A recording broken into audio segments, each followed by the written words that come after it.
What's going on, everybody? My name is Japes, and welcome to another episode of my Path to Power. I believe we're on episode number 24. Woke up this morning watching a little bit of Chelsea Arsenal. It's a good day to be a footy fan, a good day to be a FIFA fan as well. FIFA 13 doing very well. Come up against this guy in the tournament, or maybe in the seasons, I can't quite remember. 4-3-2-1, very, very nice side, but we're going to do what we can.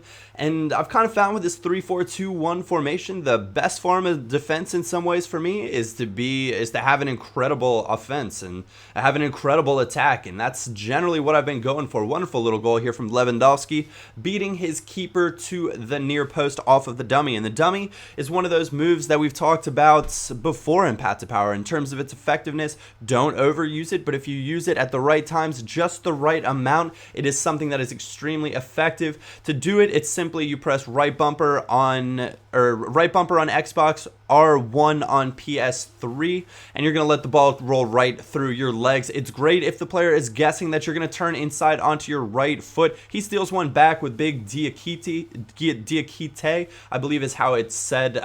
He's a French center back, and let me tell you, if you guys are looking for a bargain player in Serie A, he seems like a wall on defense and an absolute machine in the air on corner kicks. He was a handful for me. He took 2 corner kicks. I think the other one he might have even smacked off the bar. But Ibrahim Afellay getting us essentially the go-ahead goal there in the 79th minute to put us up 2-1.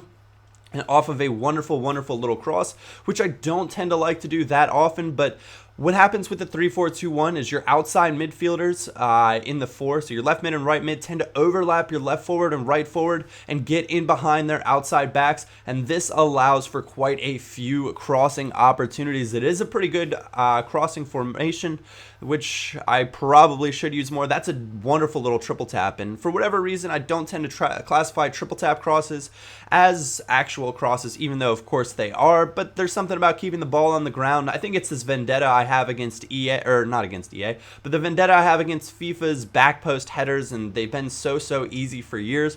That crossing just never was my thing, and it's not something I ever wanted to be a part of.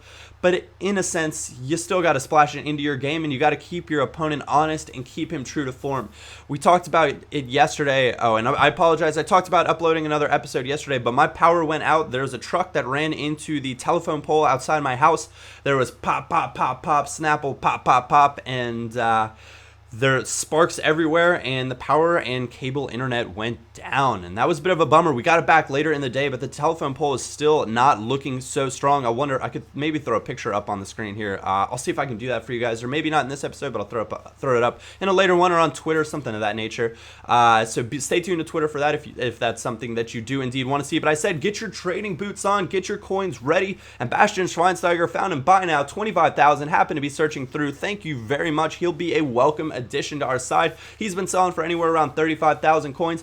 Same thing keeps happening, and this is just me flashing. Open bids were all over the place. People get these cards in their packs, list them for 150 start price, let them go. I don't care what they go for. I just want the coins. I don't want to check the market. I don't want to learn the prices, and so they just threw them up there hoping for the best. Some people went ahead and said, hey, I'll do this. Marco Reus by now 10,000 coins. Thank you very much. He was selling pre-release in Europe for somewhere around 20,000 coins. His price has probably dropped somewhere more to 15,000 right now.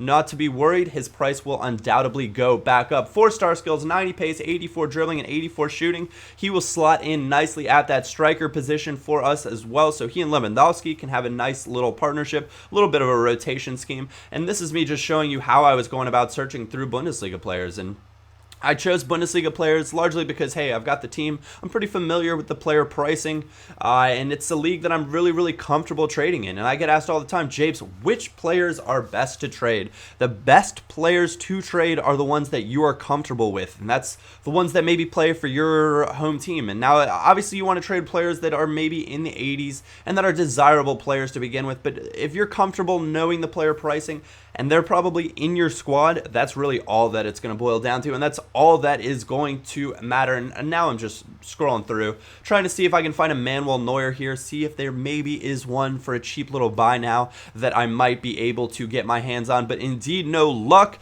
Anyways, guys, if you did enjoy this episode, a like or thumbs up is always greatly appreciated. Other than that, my name is Japes, and I will catch you all next time.